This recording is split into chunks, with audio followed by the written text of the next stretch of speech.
Subscribe करें हमारे YouTube channel साधना gold को और पाएं वीडियो सबसे पहले। और हाँ, बेल आइकन दबाना ना भूलें। तो बताते हैं कि राजा और रानी पर्वत पर तपस्या कर रहे हैं। सैकड़ों वर्षों तक इन्होंने तपस्या करी। ब्रह्मा जी प्रसन्न हुए, वरदान देने के लिए आए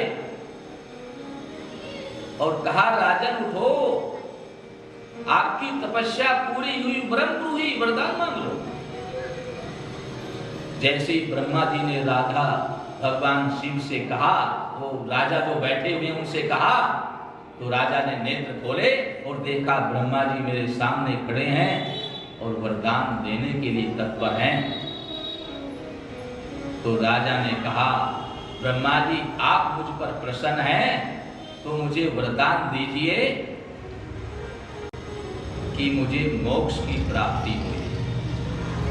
राधे राधे। मुझे मोक्ष की प्राप्ति हो।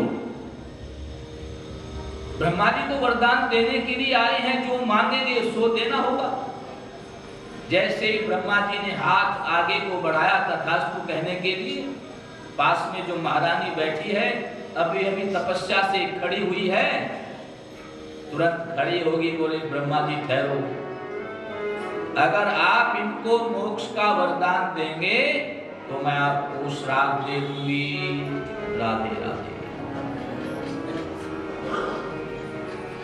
ब्रह्मा जी ने तथास्तु कहने के लिए हाथ तो आगे बढ़ाया, लेकिन तथास्तु नहीं कह पाए। अभी अभी तपस्या से उठी है, पता नहीं क्या श्राप दे देगी। सोचते विचारते रहे पर कुछ भी समझ में नहीं आया। ऐसे ही ब्रह्मा जी को हाथ आगे किए हुए 3 दिन हो गए।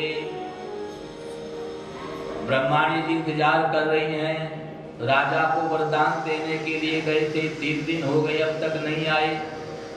तो नारद जी का स्मरण किया। नारद जी आए, माता जी कहो क्या आदेश है? बोले तुम्हारे पिताजी पर्वत पर किसी राजा को वरदान देने के लिए गए थे, 3 दिन हो गए अब तक नहीं आए। नारद जी बोले माता जी आप चिंता न करें, मैं अभी पता लगाता हूं। नारद जी पर्वत पर पहुंचे तो देखा ब्रह्मा जी आगे को हाथ किए खड़े हैं, सिर पर हाथ है पर कुछ बोल नहीं रहे हैं। नारद जी बोले पिताजी क्या बात है? ब्रह्मा जी बोले राजा तो मोक्ष मांग रहा है और महारानी कह रही है अगर आप इनको मोक्ष दोगे तो मैं आपको श्राप दे दूंगी। महारानी को मोक्ष नहीं चाहिए। अब मेरी समझ में नहीं आ रहा क्या करूं। नारद जी बोले ऐसे ऐसे 2-4 भक्त मिल गए तो आपका तो जीवन पूरा हो जाएगा। राधे राधे। बोले क्या करूं? नारद जी बोले मैं कुछ करता हूं। नारद जी ने राजा से पूछा आप क्या चाहते हैं? राजा ने कहा मुझे तो केवल मोक्ष चाहिए। महारानी से पूछा आपको क्या चाहिए? महारानी बोली मुझे मोक्ष नहीं चाहिए, निरादरे मुक्ति भक्ति लुभावने। जो भगवान के प्रेमी भक्त होते हैं उनको मुक्ति नहीं, भगवान की भक्ति चाहिए। हमेशा ठाकुर जी की मूर्ति हमारे सामने हो, रोजाना समय समय पर उनका भोग लगाएं, उनकी आरती उतारें, उनका कीर्तन करते रहें, हमेशा उन्हीं के चरण कमलों में उनके गुणों का बखान करते रहें, बस यही उनकी इच्छा है। मोक्ष लेकर के क्या होगा? ब्रह्मा जी ने विचार लगाया, राजा को मोक्ष चाहिए, महारानी को भक्ति चाहिए। राजा पुरुष है, थोड़ा समझाने से मान सकता है, पर महारानी के हृदय में जो बैठ गया वो निकलने वाला नहीं है। इसलिए राजा से कहा महाराज आपको मोक्ष चाहिए? बोले बिल्कुल चाहिए। तो थोड़ा देर में दे सकते हो, जल्दी मत करो, हमारे पिताजी परेशान हो गए, कुछ समझ में नहीं आ रहा है, थोड़ी ठहरने की गुंजाइश है।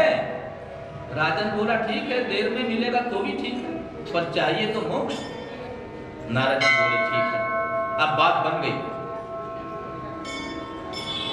नारद जी बोले अभी आपको एक अवतार और लेना पड़ेगा, तभी आपकी इच्छा पूरी होगी।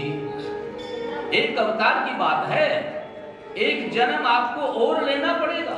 राजा से बोले एक जन्म आप और लेंगे तो काम हो जाएगा।